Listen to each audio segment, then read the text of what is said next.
Good day, geometry. Third time's a charm. We are starting with PO24, which is all about triangle congruency. And as I kind of said in the intro, preview to the recording, the first time, when you're proving triangles are congruent, your proving statement has to be one of these 5 things. Okay.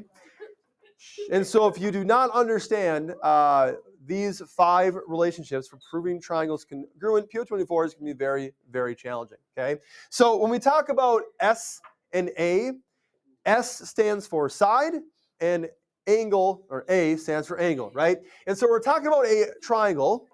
How many sides does a triangle have? 3. How many angles does the triangle have? Stop. 3.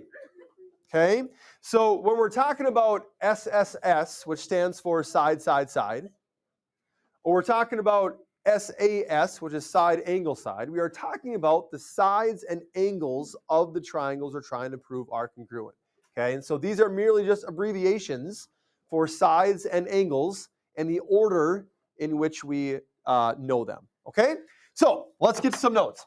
First of all, side, side, side congruent postulate says that if the 3 pairs of corresponding sides are congruent, then the triangles are congruent. Okay? If the 3 pairs of corresponding sides, I missed the word sides. Oh, brother. If the 3 pairs of corresponding sides are congruent, then the triangles are congruent. What's that? I was saying it. My brain and hand weren't working cohesively. So basically, if you've got two triangles here, okay,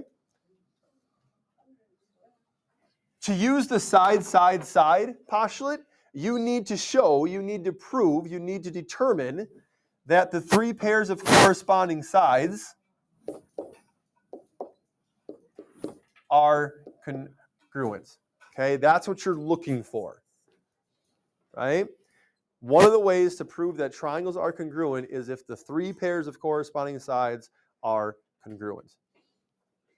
Okay? The side angle side congruence postulate, or SAS, says that, folks, I need you to stop the side chatter. If you feel like you can't do that, you are free to leave and go out in the hallway, okay? But please stop the side chatter. If two pairs of corresponding sides, got it, and the included angle are congruent, then the triangles are congruent.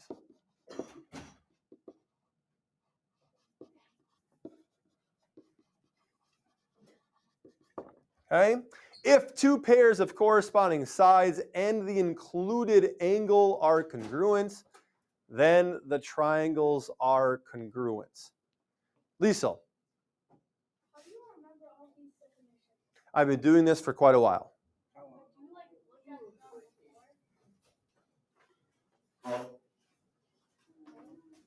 Could you sing the lyrics to your favorite song you've heard 100 times? I can recite these because I've been doing it a while. Okay?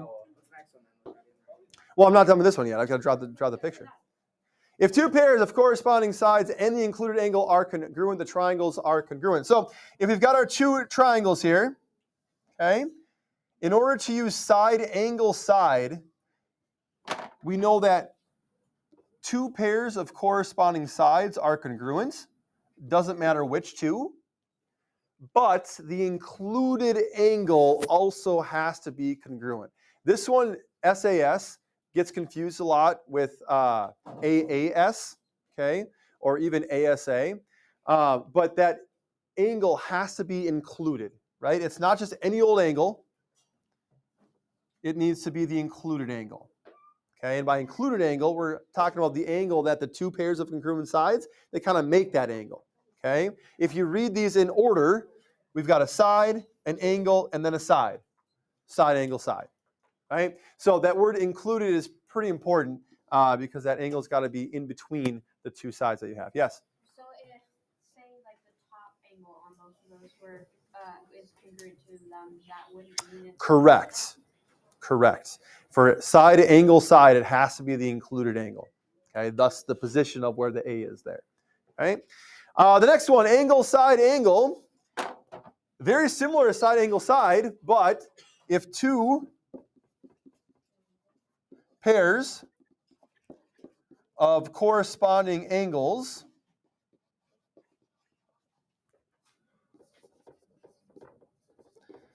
and the included side are congruent, then the triangles are congruent.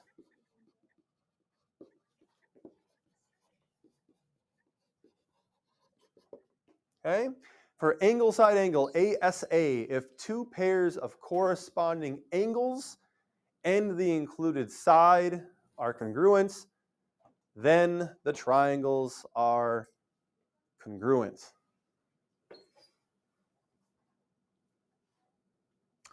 The picture, right? You got two triangles here. Right? And for angle, side, angle, we're looking for two congruent angles. We'll do the top pair and the pair on the right. Doesn't matter which two pairs, just two of them. But whichever two pairs you've determined to be congruent for ASA, the included side has to be part of it. So it's got to be the side that's in between the two angles. Okay, angle, side, angle. Bryn. Does one of the angle things need to have two? Oh, sorry. Thank you. Thank you. Thank you. Yep. One of the angles should have two arcs. Okay. Questions on that one, or anything else we have so far? Okay. Next one. Angle, side. In order to use the angle, side congruence theorem, if two pairs of corresponding angles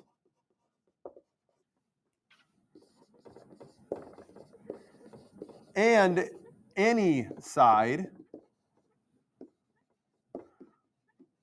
are congruent, then the triangles are congruent. Okay. So really, this one, the angle, side gets confused mostly with angle, side, angle because both have the two angles and the one side. But this one basically says that the third side does not, or the pair of corresponding sides does not have to be in between your two angles. Okay, so here's our two triangles. I'll make the same two angles congruent as we did in the above. Got the top.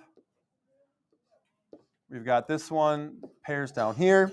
And what this one says is that that pair of corresponding sides doesn't have to be in the middle. It could be the bottom pair.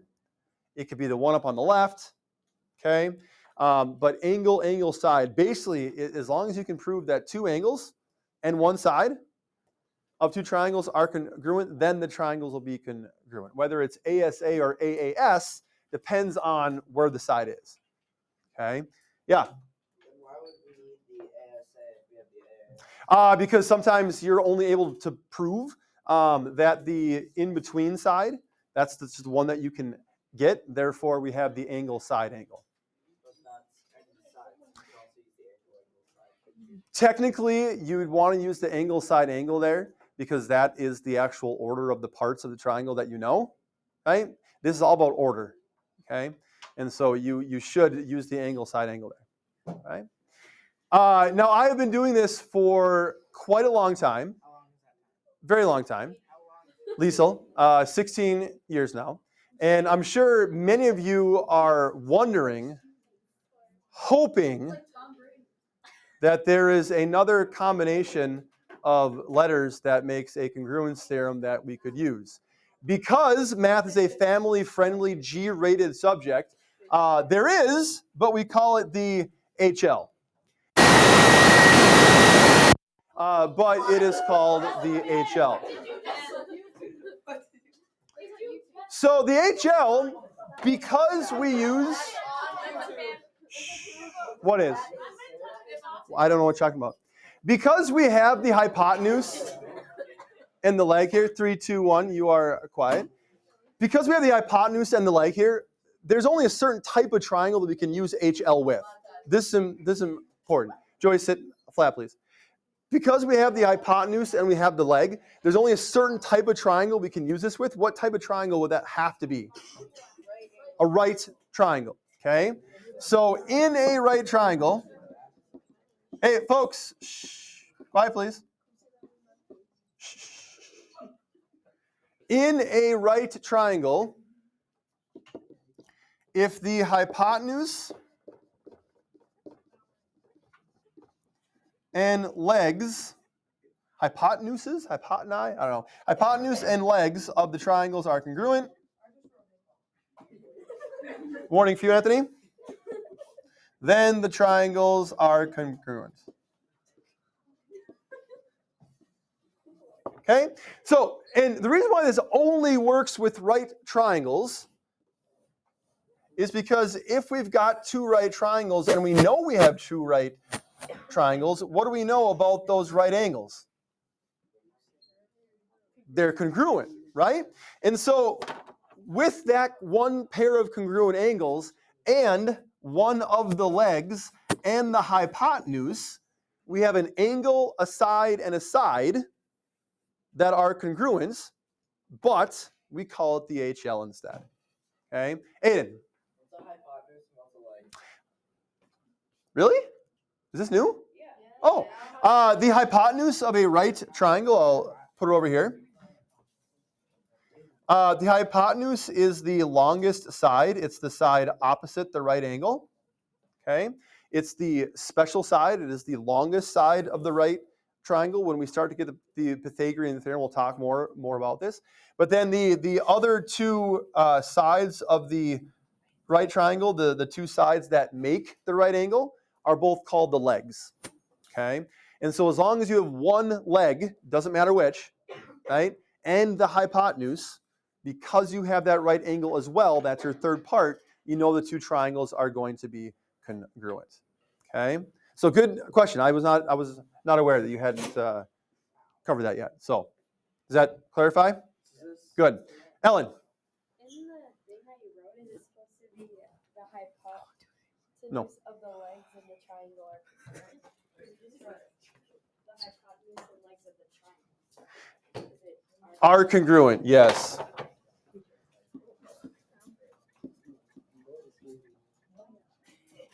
Thank you. Okay. Arlene. I just want to let you know that we did learn about this hypotenuse and the Pythagorean theorem in 6th grade, but we all forgot about it. Fantastic. Well, good. Well, we'll cover it again in unit 7. Okay. So 3, 2, 1. You are quiet. Any questions? Aiden, Will, I counted down. Any questions on what we covered on this page? Okay. Let's practice as long as we got some time here.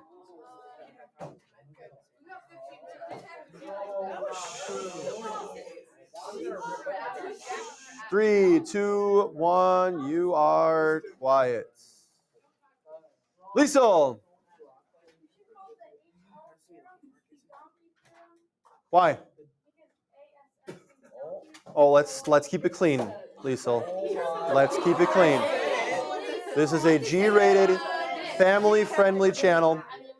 These videos are made for kids.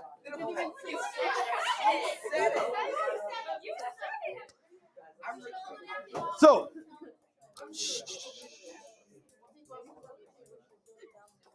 given that GH is congruent to JK, HJ is congruent to KG, our job is to prove that triangle GHJ is congruent to triangle JKG. Okay, so these things, Christopher, Noah, have also been labeled for you here, right? But if you remember, how we start any proof is we need to make our statement reason.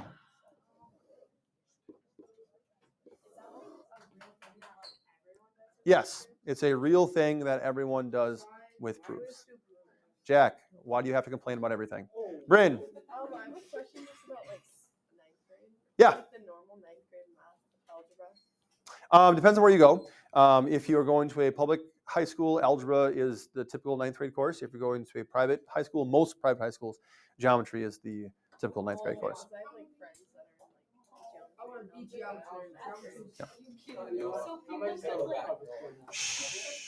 Okay, we can talk about high school stuff later on. I want to get this done so that we can fun. What's your first step in any proof, Aiden? What's that? We did that. What's our first step in the actual proof? When you have statement, reason, what's our first statement? What's our first reason? Christopher? The given. Okay. So number one, GH is congruent to JK, and HJ is congruent to KG. And the reason for that is that it is given. Yep, you need to write all this. I know, right? Thank you. I'm not the only one that hears this. Okay. From now on, every complaint is just going to be a warning, and your PIP will say too much whining. That's what it'll say. Too much whining. Don't be a whiner. Yeah. If you whine, you complain, you get a warning, then you get pipped. Number two. Now remember here, what we're going for is we have to use one of these 5 things. Okay? Side, side, side, side, angle, side, angle, side, angle, angle, angle, side, or HL. So, Noah, Christopher, warnings for each of you. I've told you to stop talking several times. So take a look at what we already know. Okay? We already know that 2 of the sides, I want to mark them here, right? We've got, here's triangle, well, there's 2 triangles that we're trying to prove are congruent. GHJ is this triangle down here, right? And then JKG is this triangle here. And we already have 2 pieces. We've got a side, right? JK and GH. So I'm going to mark this as one part. We've got one part. We have one pair of sides. We have a second pair of sides also. And so we only need one more part to be able to say these triangles are congruent. Which 2 of these things can we essentially eliminate from our goal of one of these 5 statements? Yes, Arlene? Why can we eliminate HL? Well, I want to know what can we eliminate first? What can we safely say we're not going to go that route? Because we already have 2 sides. We can safely say, no, we're going someplace else. Claire? Okay, we don't know if it's a right angle. We'll talk about that in just a little bit. But which other 2, Anthony, warning for you, which other 2 can we safely eliminate based on what we already have? Damien? Kylie? Angle, side angle, and angle, angle, side. Why can we eliminate these 2? Because angle, side, angle, and angle, angle, side each require 2 angles.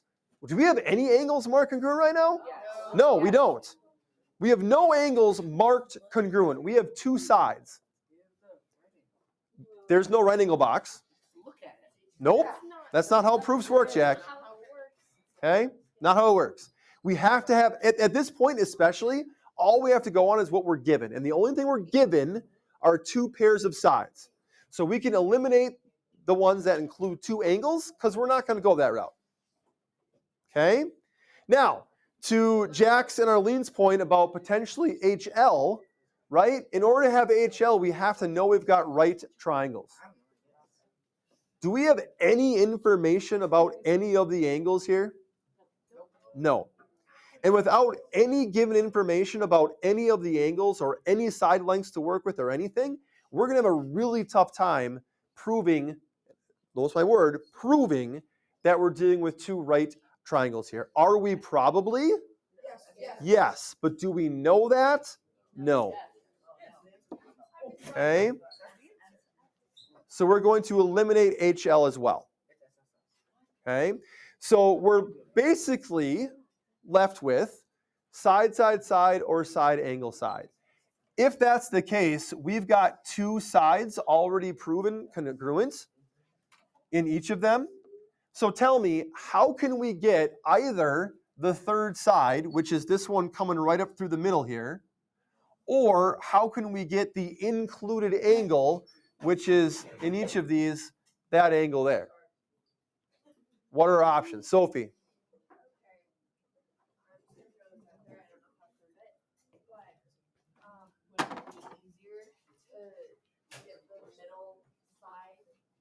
The one I outlined in blue there? Right. Our second step here is we are going to say that JG, and you have to pay attention to order here. We're talking about the same side, the one I outlined in blue here. If I call this side JG, how do I label down the other end? Take a look at how JG is presented in this triangle, the first and third letters. So we have to use the first and third letters in the other one. It's going to be GJ. Okay?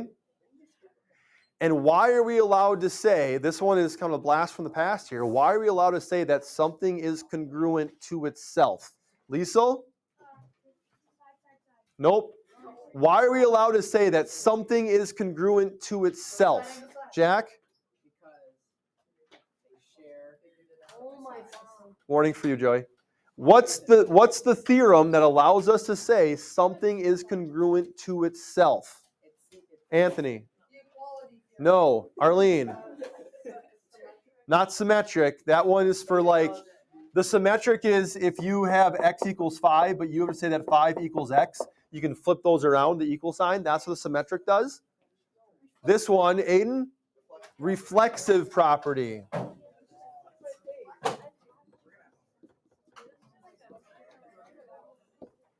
Okay, reflexive property. Yes. We named the side as it was labeled in the statement, but notice the difference here, right? In this one, if we wanted to use the symmetric property, if we knew that x equals 5, in order to say that 5 equals x and literally flip the position of our terms on the equal sign, that's what the symmetric property does. Okay? The reflexive property, this is the same side. It's just we have to label it JG and GJ because of how it's presented in the triangle. Okay? So, what have we just done? We've just gotten our third side here, right? We've identified that third side of each triangle that's congruent. Now, because we have these three pieces, our third step can be triangle GHJ is congruent to triangle JKG because of side, side, side. Okay? But these proving triangles are congruent. They all have to end with one of these 5 things. So the key to triangle proofs is looking at, what do I know? What am I told? We were given 2 sides, which made sense. We'd either be going for side, side, side, or side, angle, side. Because we knew nothing about the angles, it kind of lended us to saying, well, how do we get that third side? We got that third side because of the reflexive property, and ultimately side, side, side tells us that the 2 triangles are congruent. Okay? We have a lot of fun with proofs coming up next week. We'll jump right back into it on Monday. There is no homework for the weekend, except for don't complain about things to your parents. That's how you math. Like and subscribe.